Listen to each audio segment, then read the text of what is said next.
قصص الحدیث کی سیریز میں سے 5ویں اسٹوری پیش خدمت ہے۔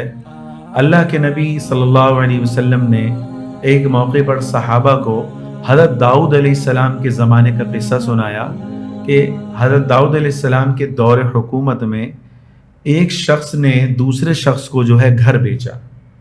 اب جس آدمی نے گھر خریدا تھا، میں مفہوم حدیث کا عرض کر رہا ہوں، تو کسی وجہ سے اس کو زمین کھودنے کی ضرورت پیش آئی۔ تو اب وہ کس وجہ سے پیش آئی، اس کو تعمیر بڑھانی تھی، کیا تھا؟ جب اس نے زمین کھودی تو اس میں سے سونے کا مٹکا نکلا۔ ایک مٹکا تھا جس میں جو ہے سونے کے سکے اور جو ہے جواہرات تھے اور جو ہے سونے کی جو ہے مختلف چیزیں تھیں۔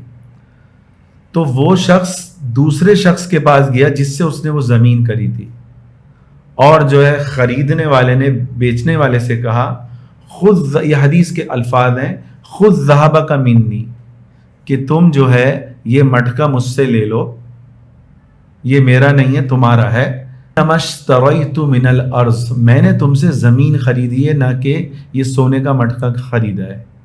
اب دوسرا آدمی جس نے زمین اور گھر بیچا تھا وہ کہنے لگا، بھائی یہ سونا تمہارا ہے، تم اس کو لو، میرا اس سے کوئی لینا دینا نہیں ہے، تمہاری قسمت کہ تمہیں جو ہے یہاں سے جو ہے سونے کا مٹکا مل گیا۔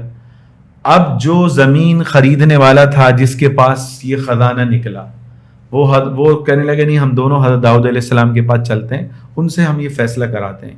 اب یہ دونوں حدیث کے الفاظ ہیں کہ حضرت داؤد علیہ السلام کے پاس پہنچے اور اپنا سارا معاملہ بتایا۔ داؤد علیہ السلام جو ہے بڑے حکیم تھے، حکمت والے تھے۔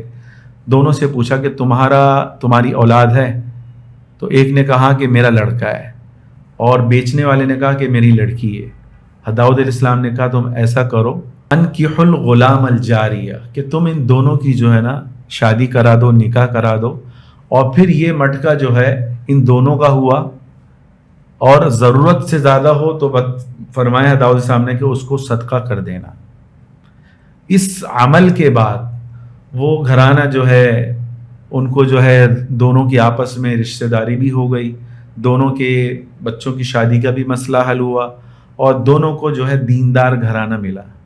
اس حدیث میں کیا عبرت ہمارے لیے ہے کہ ہمارے پاس اگر کوئی امانت رکھا ہے، مسجد سے ہمیں موبائل مل گیا، گھڑی مل گئی، ہم نے اس کو اپنی جیب میں ڈال لیا، یہ کبیرہ گناہ ہے، آخرت میں جو ہے نا اس کی پوچھ ہوگی۔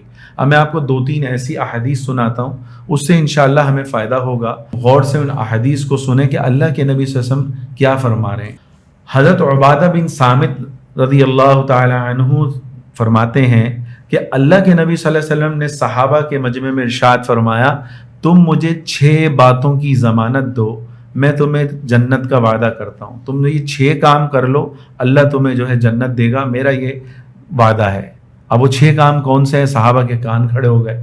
پہلا کام اللہ کے نبی صلی اللہ علیہ وسلم نے ارشاد فرمایا، پہلا کام جو اللہ کے نبی صلی اللہ علیہ وسلم نے ارشاد فرمایا، اصدقوا اذا حدثتم، کہ جب تم بات کرو نا تو سچ بولو، جھوٹ مت بولو۔ دوسری کیا علامت بتائی جنتی شخص کی؟ وَأَوْفُوا إِذَا وَعَدتُّمْ، کہ جب تم وعدہ کرو تو اس کو پورا کرو، وعدے میں جو ہے 2 نمبری نہ ہو، خیانت نہ ہو۔ اور تیسری بات ارشاد فرمائی، وَأَدُّوا إِذَا اؤْتُمِنْتُمْ، کہ جب تمہارے پاس امانت رکھائی جائے اس امانت کو لوٹاؤ۔ اور وہ جو حدیث گزری وہ بھی امانت کے اوپر ہے کہ ایک آدمی سے ہم نے قرض لیا، قرض ادا کرنا ہم پر واجب ہے، کتاب لی پڑھنے کے لیے وہ آپ کو دینا اس پہ واجب ہے، کسی عورت کو پڑوسن سے برتن آ گئے تو وہ دینا لوٹانا واجب ہے، نہ کہ ہم اس میں خیانت کریں۔ کسی سے مال لیا، اس کی رقم دینا آپ پر واجب ہے۔ تو یہ اللہ کے نبی صلی اللہ علیہ وسلم جو ایسا کرے گا اس کے لیے جنت کی بشارت ہے۔ اور چوتھی بات اللہ کے نبی صلی اللہ علیہ وسلم نے ارشاد فرمایا، وَاحْفَظُوا فُرُوجَكُمْ، اپنی شرمگاہ کی حفاظت کرو، میں تمہیں جنت کی بشارت دیتا ہوں۔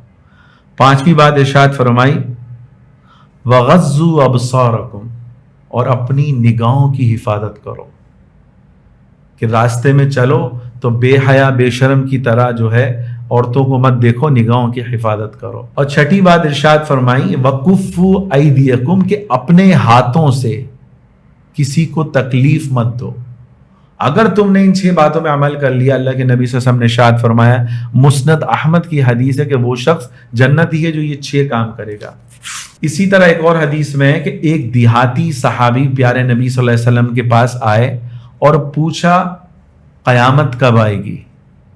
تو آپ صلی اللہ علیہ وسلم نے ارشاد فرمایا اذا ضیعت الامانۃ فانتظری الساعہ، کہ جب لوگ امانت میں خیانت کرنے لگیں گے نا تو سمجھ لو قیامت قریب ہے۔